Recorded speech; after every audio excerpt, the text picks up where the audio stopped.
Good morning, students. You are welcome in the beautiful world of biology. तर आपण human health and disease हा topic चालू केला. त्यामध्ये आपण टायफॉइड शिकलो, निमोनिया शिकलो. आजचा जो डिसीज आपण स्टडी करणार आहोत तो आहे ॲस्कॅरिस. ठीक आहे. तर हा ॲस्कॅरिस डिसीज कसा आहे? इन्फेक्शियस डिसीज आहे. कुणामध्ये होतो? हा ह्यूमन्स मध्ये होतो.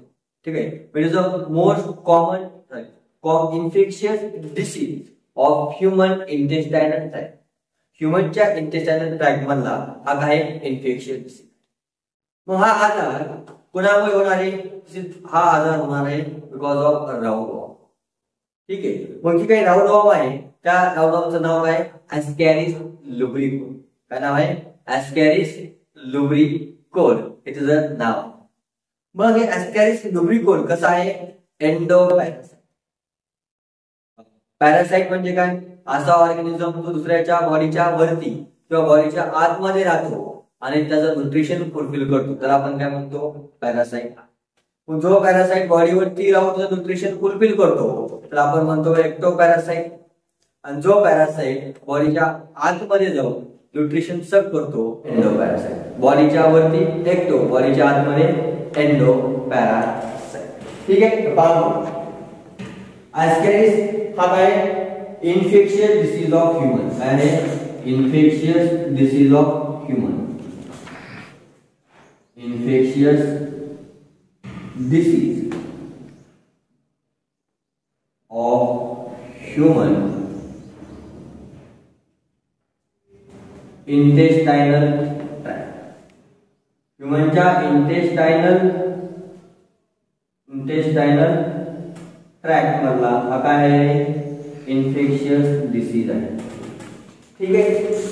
मग हा आजार कशामुळे होणार आहे? Disease is cause by roundworm. कशामुळे होणार आहे? कुणापासून होणार आहे? राऊंडवॉर्म पासून होणार आहे. Cause by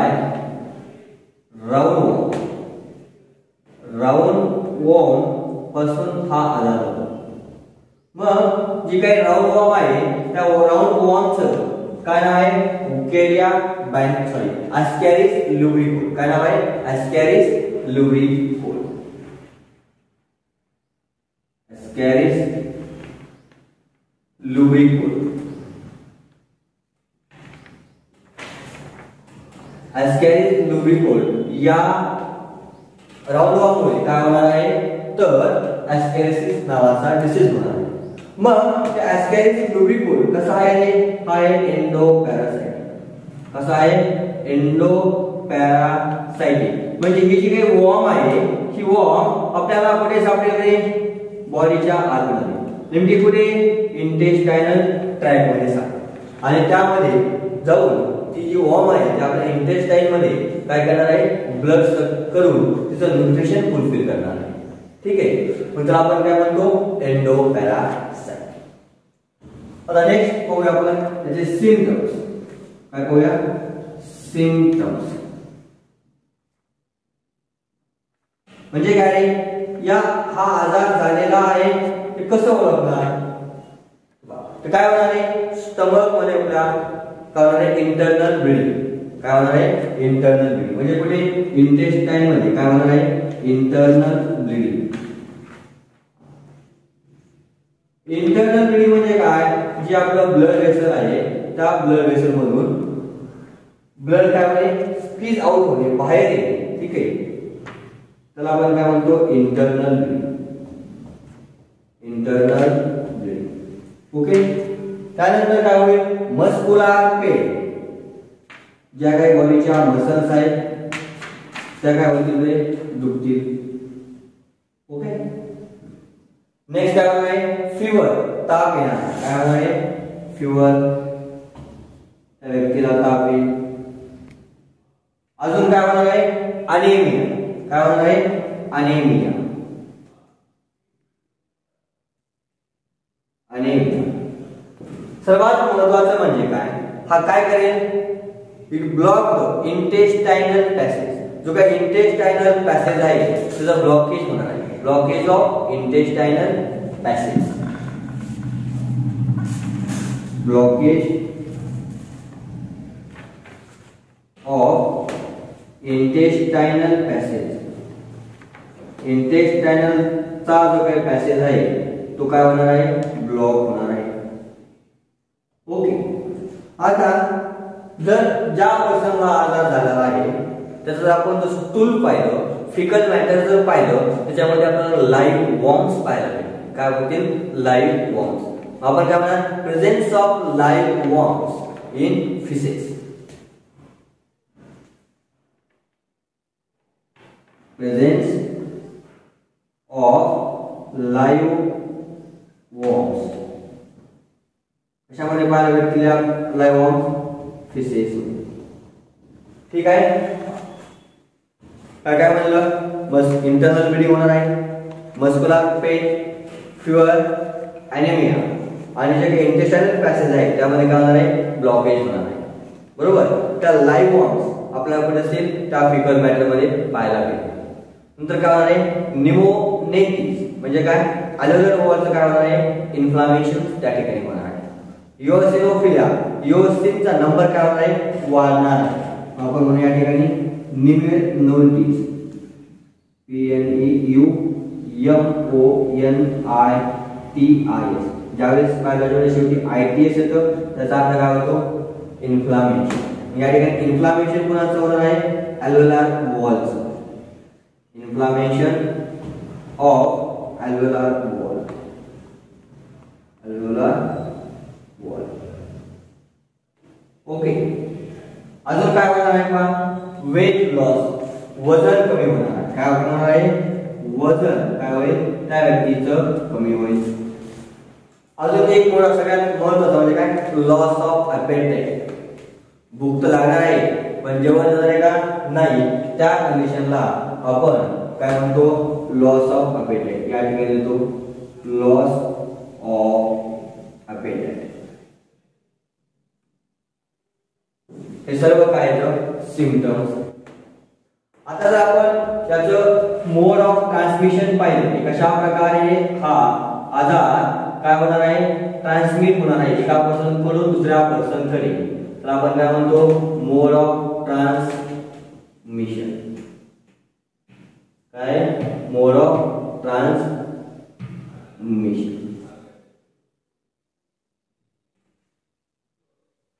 mode of transmission म्हणजे काय, जे काही एग्स आहेत पॅरासाइटचे, बरोबर. बघा म्हणतो, eggs of the parasite are excreted along with the faeces of infected person. जो इन्फेक्टेड पर्सन आहे, इन्फेक्टेड पर्सनच्या फिसेस मधून जे काही पॅरासाइटचे एग्स आहेत ते काय केले जातात, तर एक्सक्रीट केले जातात. Okay. Eggs of the parasite, eggs of the parasite excreted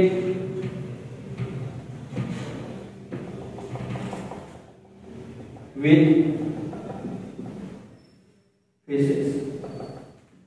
आता जे काही पॅरासाइटचे एग्स आहेत ते काय होणार आहे, एक्सक्रीट होणार आहे विथ फिसेस. कुणाचं फेस आहे, फिसेस आहे. कुणाचं फेकल मॅटर आहे, तर इन्फेक्टेड पर्सन.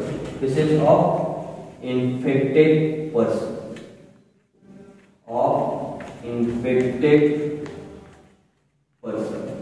आणि ते काय करेल, कंटामिनेट करणार आहे. काय करणार आहे, विच कंटामिनेट, विच कंटामिनेट. काय काय कंटामिनेट करेल रे, सॉइलला कंटामिनेट करेल, वॉटरला काय करणार आहे, कंटामिनेट करेल, आणि प्लांटला काय करेल रे, कंटामिनेट करेल. कसं करणार, तो व्यक्ती जर वॉशरूम साठी शेतामध्ये गेला तर त्या ठिकाणी सॉइल काय होणार आहे, कंटामिनेट होईल. समजा नदीच्या काठी गेला तर पाण्याचं काय होणार आहे, कंटामिनेशन होणार आहे.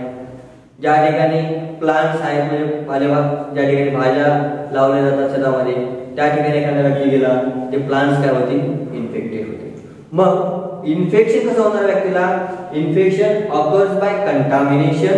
बघा, जर आपण कंटामिनेटेड वस्तू जर घेतल्या, म्हणजे आपण पाणी पिलं किंवा फ्रूट खाल्ले ज्यामध्ये काय झालेले, कंटामिनेशन झालेलं आहे, किंवा आपण व्हेजिटेबल्स खाल्ले, त्यावेळेस काय होऊ शकतं, हा आजार होऊ शकतो. मग infection occurs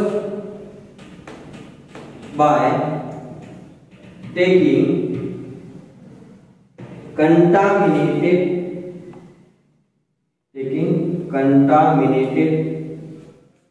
काय घेतलं, वॉटर घेतलं किंवा फ्रूट घेतले किंवा व्हेजिटेबल्स घेतले, त्यामुळे काय होऊ शकतं रे, आपल्याला हा आजार होऊ शकतो. बरोबर. नेक्स्ट म्हणजे आपला डायग्नोसिस. डायग्नोसिस म्हणजे काय, आपल्याला आयडेंटिफाय करावं लागेल हा आजार कसा आहे, कसा झाला, किंवा डायग्नोसिस म्हणजे आयडेंटिफाय करणं डिसीज आहे की. तर काय करणार आपण, मायक्रोस्कोपिक एक्झामिनेशन ऑफ स्टूल्स. जे काही फिकल मॅटर आहे त्याचं आपण मायक्रोस्कोपिक एक्झामिनेशन म्हणजे स्टडी करणार, किंवा त्यामध्ये आपल्याला लाईव्ह फॉर्म दिसत आहेत की नाही. काय म्हणतो आपण, microscopic examination. Microscopic examination of stools. Okay. नंतर ट्रीटमेंट, हा आजार झाला आहे त्याला आपल्याला काय करायचं आहे, ठीक करायचं आहे. तर मग ठीक करण्यासाठी आपण कोणते ड्रग घेणार, अँटी हेल्मेटिक ड्रग. कोणते ड्रग घेणार, anti helmintic drug. Anti helmintic drug.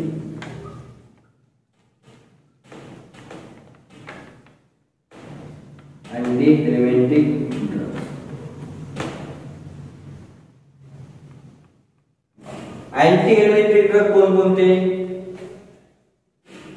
एक आहे पॅपिरायझिन.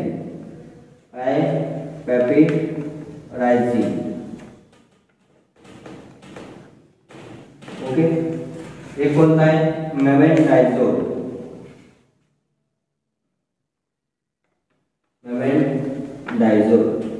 एक कोणते, लिवामाइसोल. काय, लिवामाइसोल.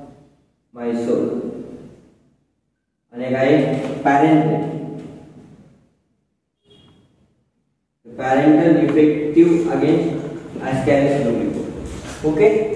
आपण काय पाहिलं, ॲस्कॅरिस हा जो काही डिसीज आहे हा कुणामुळे होतो, तर हा होतो ॲस्कॅरिस लुब्रिकोल मुळे. हे काय आहे, राऊंड वॉर्म आहे. काय आहे, राऊंड वॉर्म. त्यानंतर हा काय इन्फेक्शन डिसीज आहे ह्यूमन इंटेस्टायनल ट्रॅक्टचा.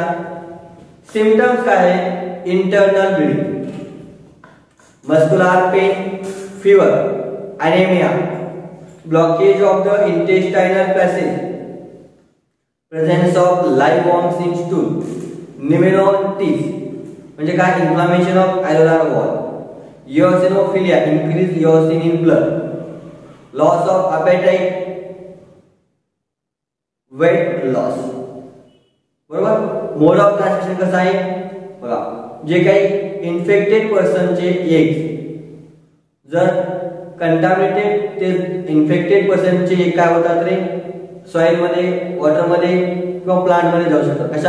कसे जातील, तर जो व्यक्ती जर एखाद्या ठिकाणी वॉशरूमला गेला, बरोबर, तर त्या ठिकाणी काय होईल, त्या मातीमध्ये ते इन्फेक्टेड एग्स जातील.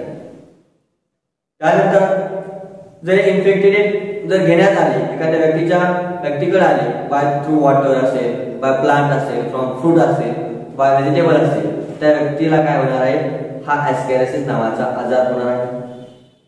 मग डायग्नोसिस करण्यासाठी आपण काय करतो, मायक्रोस्कोपिक एक्झामिनेशन ऑफ स्टूल.